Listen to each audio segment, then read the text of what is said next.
श्री भगवान बोले, हे निष्पाप, इस लोक में 2 प्रकार की निष्ठा मेरे द्वारा पहले कही गई है। उनमें से सांख्य योगियों की निष्ठा तो ज्ञान योग से और योगियों की निष्ठा कर्म योग से होती है। साधन की परिपक्व अवस्था अर्थात पराकाष्ठा का नाम निष्ठा है।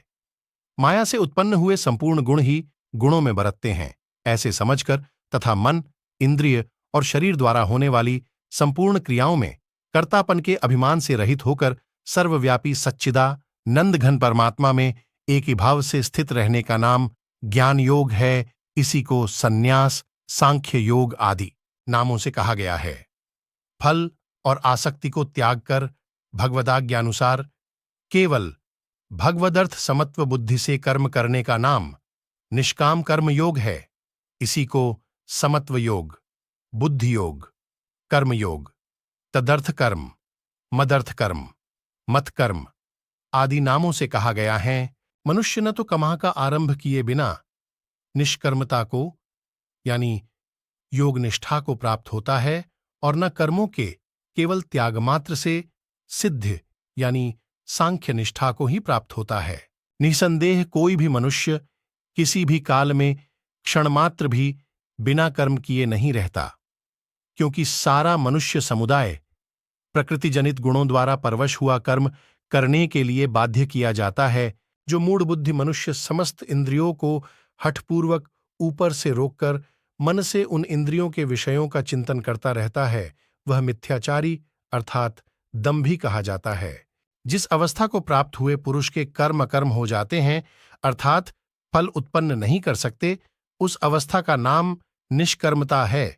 किंतु हे अर्जुन, जो पुरुष मन से इंद्रियों को वश में करके अनासक्त हुआ, समस्त इंद्रियों द्वारा कर्म योग का आचरण करता है, वही श्रेष्ठ है।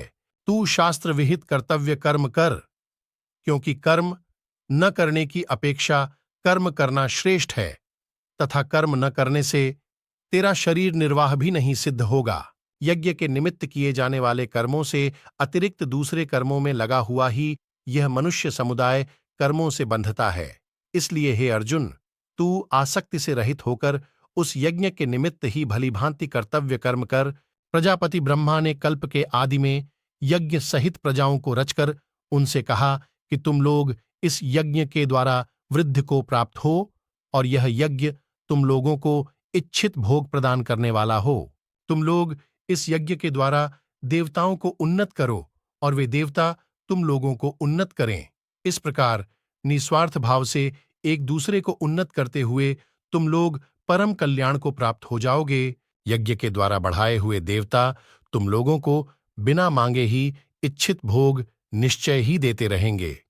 इस प्रकार उन देवताओं के द्वारा दिए हुए भोगों को जो पुरुष उनको बिना दिए स्वयं भोगता है, वह चोर ही है।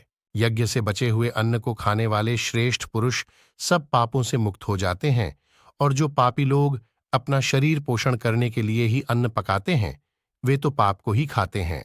संपूर्ण प्राणी अन्न से उत्पन्न होते हैं। अन्न की उत्पत्ति वृष्टि से होती है, वृष्टि यज्ञ से होती है, और यज्ञ विहित कर्मों से उत्पन्न होने वाला है। कर्म समुदाय को तू वेद से उत्पन्न और वेद को अविनाशी परमात्मा से उत्पन्न हुआ जान।